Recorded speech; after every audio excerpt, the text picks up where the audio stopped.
2022 se termine à grands pas, une année avec beaucoup de matchs à la WWE. Parfois de très mauvais matchs, mais rassurez-vous mes chers amis catch addicts, ce n'est pas de ça qu'on va parler dans cette vidéo. Et what's up mes chers amis catch addicts, c'est Jimbo, et aujourd'hui on se retrouve pour un nouvel épisode de Top 5.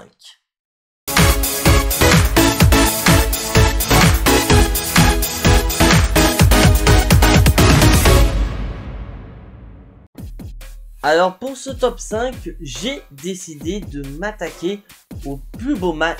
Et pour ce nouvel épisode de top 5, j'ai décidé de parler des plus grands matchs qu'on a eu cette année à la WWE. Mais bien sûr, je tiens à vous rappeler que pour chaque épisode top 5, mes chers amis catch addicts, cette vidéo est entièrement mon avis personnel. Et donc il est fort possible que vous soyez pas du tout d'accord avec mon avis. Donc je vous invite à me donner votre classement des meilleurs matchs de la WWE en 2022 dans l'espace des commentaires. Et bien sûr, je prends les devants avant que vous me disiez qu'il n'y a pas de match féminin dans ce classement. C'est entièrement logique car il y aura une vidéo top 5 pour les meilleurs matchs féminins qu'on a eu à la WWE pour cette année 2022. Donc les bases sont mises, c'est parti pour ce top 5. Donc pour démarrer ce top 5, j'ai décidé de mettre en 5ème position le Wargames masculin qu'on a eu lors des Survivor Series portant le même nom. Le match qui a opposé la Bloodline contre les Brawling Brutes, Drew McIntyre, mais surtout Kevin Owens. Et donc pourquoi j'ai décidé de mettre ce match dans ce classement? C'est parce que tout simplement avant le combat, il y avait déjà une grosse hype. Car pour rappel, depuis pas mal de temps, Sami Zayn a été nommé membre honoraire de la Bloodline, mais un certain Jey Uso n'était pas du tout d'accord avec la décision de son chef tribal. Et de plus, on a eu le retour de Kevin Owens qui a entraîné un petit peu plus de zizanie au sein de la Bloodline, et surtout une remise en question de la loyauté de Sami Zayn envers la Bloodline.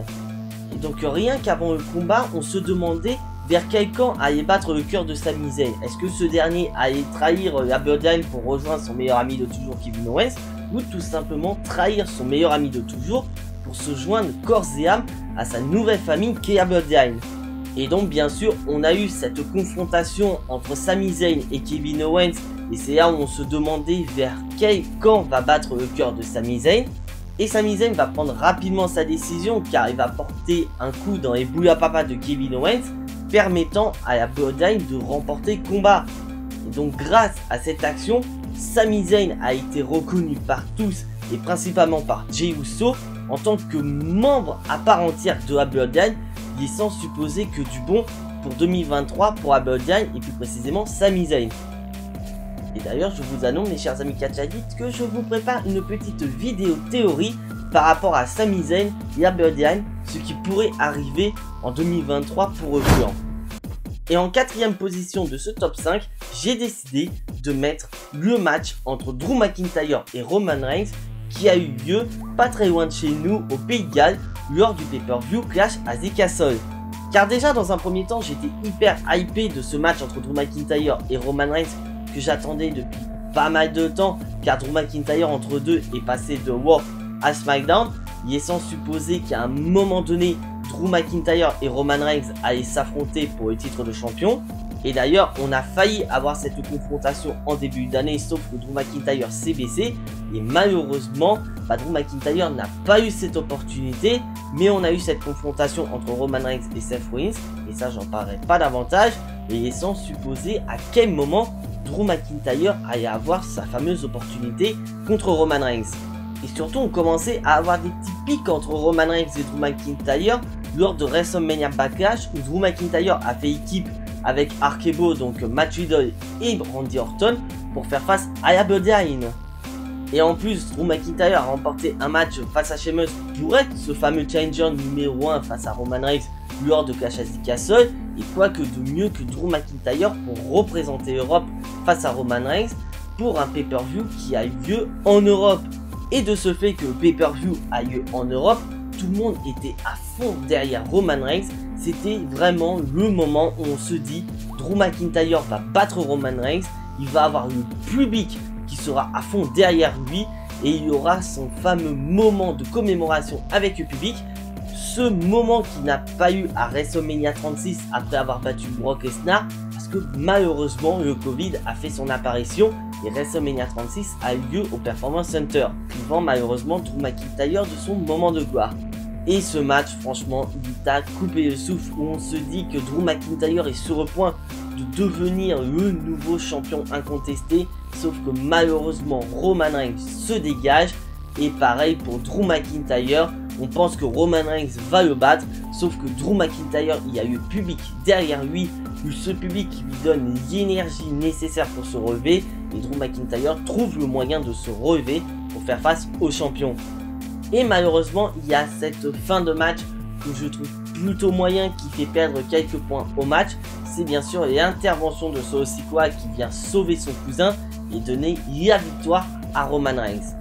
Mais bon, mis à part ça, on a quand même un excellent match entre Drew McIntyre et Roman Reigns. Un match que j'attendais avec impatience. Et maintenant, mes chers amis catch addicts, il est temps de passer au podium de ce top 5 des meilleurs matchs à la WWE durant cette année 2022. Et pour la médaille de bronze de ce top 5, je l'ai décerné au match qui a opposé Roman Reigns et Logan Paul lors de Crown Jewel. Et c'est vrai que ça me surprend autant que vous. Car quand la WWE a annoncé ce match entre Roman Reigns et Logan Paul, j'avais énormément peur car pour rappel, Logan Paul est avant tout un gros influenceur aux États-Unis. Et moi je pensais que la WWE allait utiliser la notoriété de Logan Paul pour avoir beaucoup de visibilité lors de ce main event à Crown Jewel. Et surtout qu'en plus il s'agissait du troisième match de Logan Paul à la WWE. Et ça passe par une confrontation avec le champion universel incontesté. Donc on se demandait si c'était pas trop tôt pour Logan Paul pour avoir cette opportunité. Et bah à la surprise générale, Logan Paul prouve le contraire car il a vraiment mis des bâtons dans les roues de Roman Reigns. Et malheureusement pour lui, Roman Reigns était beaucoup trop fort. Mais quand même, Logan Paul a failli battre Roman Reigns. Et grâce à ce match-là, Logan Paul a prouvé à tous ceux qui le détestaient qu'il a sa place à la WWE et que quand ce dernier reviendra de blessure, on peut supposer qu'en 2023, Logan Paul pourrait aller très loin à la WWE. Car si les projets de la WWE est de faire perdre l'un des deux titres à Roman Reigns à l'approche de WrestleMania 39, ce serait pas surprenant que durant l'année 2023, on pourrait avoir Logan Paul challenger numéro 1 pour le titre de la WWE. Parce que pour moi, Roman Reigns perdra le titre WWE plutôt que le titre universel. Il faut quand même continuer son règne légendaire pour le titre universel. Et pourquoi pas, l'année prochaine, pour le titre de la WWE, un match qui pourrait opposer Seth Rollins à Logan Paul, ça pourrait être très intéressant. Dites-moi votre avis dans les commentaires, mes chers amis catch addicts, ce que vous pensez. Donc dites-moi mes chers amis catch addicts dans l'espace des commentaires, qu'est-ce que vous pensez d'un match entre Logan Paul et Seth Rollins pour 2023. Et maintenant mes chers amis catch addicts, il est temps de passer à la médaille d'argent de ce top 5. Et pour moi cette médaille d'argent revient au match opposant Gunther à Sheamus pour le titre de champion intercontinental qui a eu lieu à Clash at the Castle. Et personnellement, il s'agit de la plus grosse surprise de 2022. Car pour rappel, depuis de nombreux mois déjà, le titre intercontinental était vraiment à la ramasse. On en avait littéralement rien à foutre, à quel point que le titre intercontinental n'était plus du tout défendu depuis 1 an et demi lors de ce match opposant Big E et Apollo Crews lors de WrestleMania 37. Mais depuis que Gunther a récupéré le titre intercontinental des mains de Ricochet, et pas ce titre intercontinental a augmenté de niveau et y a récupéré du prestige. Et nous avons cette confrontation Autriche-Irlande au Pays de Galles et c'est très clairement une dinguerie ce combat. À quel point que Dave Meltzer a quand même décerné les 5 étoiles à ce match, donnant ainsi le deuxième 5 étoiles de la carrière de Gunther, car son premier 5 étoiles avait lieu à NXT UK où il a affronté un certain Ilya Dragunov.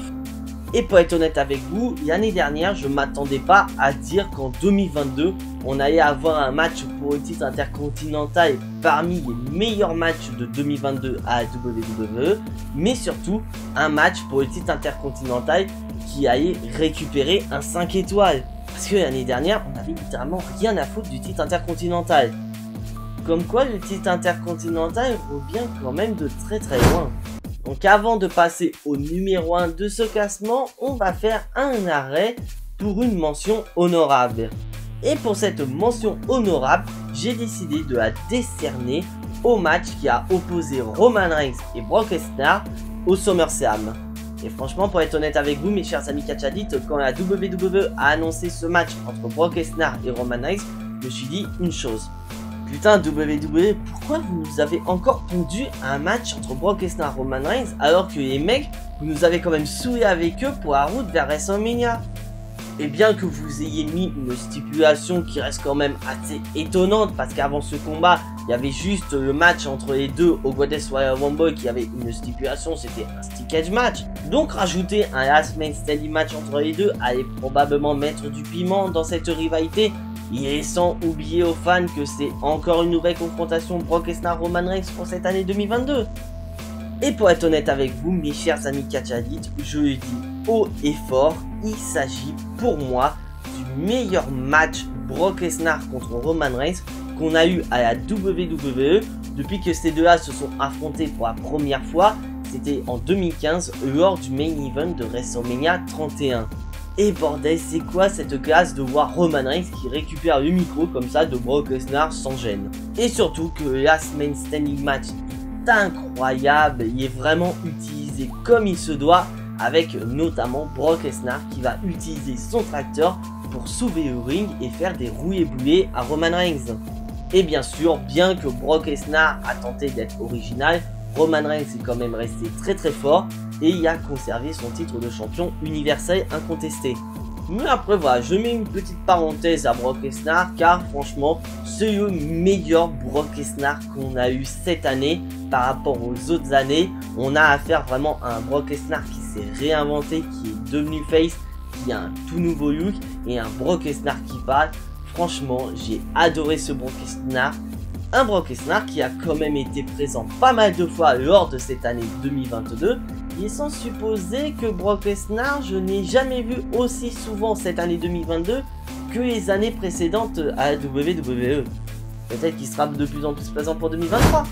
Et ça y est, mes chers amis catchadites, il est temps de désigner le meilleur match de cette année 2022 selon moi. Et je pense, mes chers amis catchadites, qu'il s'agit du meilleur match de cette année 2022 pour vous. J'ai décidé de décerner ce titre de meilleur match de l'année 2022 à la WWE, le match qui a opposé Cody Rhodes à Seth Rollins dans le Hell in a Cell match. Parce que bordel, qu'est-ce qu'on a à dire de plus sur ce match? Mais Cody Rhodes est présent et nous dévoile sa blessure très importante au pectoral droit. Il est sans supposer que la WWE va faire un match de 5-10 minutes avec pas beaucoup de spots dans le but d'économiser Cody Rhodes et surtout d'éviter d'aggraver sa blessure. Mais que nenni, car WWE nous présente un match d'une vingtaine de minutes entre les deux catcheurs, mais surtout un match avec énormément de spots. On peut noter un passage à travers une table ou l'utilisation d'armes par Seth Rollins qui va essayer d'aggraver la blessure de Cody Rhodes. Donc c'est quand même pas n'importe quoi, mais malgré la douleur, Cody Rhodes parvient à battre Seth Rollins et à lui mettre un énorme France-Brésil 98 dans la gueule et surtout avoir les félicitations de tous les membres de la WWE de nous avoir proposé cette énorme dinguerie malgré sa grosse blessure. Et après ça, on n'a plus revu Cody Rhodes pour le moment, mais avec 2023 qui arrive à grands pas et plus précisément le Royal Rumble, on peut imaginer que du mieux pour Cody Rhodes car selon les médias américains, la présence de Cody Rhodes à WrestleMania est garantie pour un match de championnat. Maintenant, reste à savoir quel titre il faudra. Après, reste à voir quel titre il ira chercher tout dépendra de la présence de The Rock, car si The Rock est présent, Cody Rhodes ira affronter le champion de la WWE, mais si The Rock n'est pas présent, Cody Rhodes se dirigera sur le titre universel. Mais peu importe la décision de The Rock, la présence de Cody Rhodes pour un match de championnat à WrestleMania est garantie selon les médias américains. Donc après la question que je peux vous poser mes chers amis catchadites, si Cody Rhodes n'avait pas été blessé, est-ce que ce dernier aurait croisé le chemin de Roman Reigns durant cette année 2022? Je pense que ça aurait été possible. Donc maintenant c'est à vous mes chers amis catchadites, je vous laisse, l'espace des commentaires à votre disposition. N'hésitez absolument pas à me dire dans les commentaires si vous êtes d'accord avec mon top 5. Et si jamais c'est pas le cas, je vous invite à faire votre classement. Je suis énormément curieux de connaître votre avis. Et donc voilà, c'est tout pour cette vidéo top 5 mes chers amis catch addicts. Et je m'adresse à toi mon ami catch addict qui n'est toujours pas abonné à cette chaîne YouTube. Je t'invite à le faire, c'est entièrement gratuit et ça soutiendra la chaîne. Je t'invite également à activer la cloche pour être notifié des prochaines vidéos, car avec l'année 2022 qui se termine à grands pas et une nouvelle année qui commence, et bah il y aura beaucoup de vidéos top 5 qui vont arriver sur la chaîne. Donc active la petite cloche pour être notifié quand ces vidéos top 5 sortiront sur la chaîne. Et bien sûr, je t'invite à lâcher ton plus gros pouce bleu qui fait énormément plaisir à la chaîne et ça montrera aussi que tu as adoré cette vidéo top 5. Et en parlant de prochaines vidéos, mes chers amis catchadites, on se retrouve demain pour les résultats du tout dernier SmackDown de 2022. Mais en attendant, soyez tous très fiers d'être des catchadites. C'était Jimbo et à la prochaine.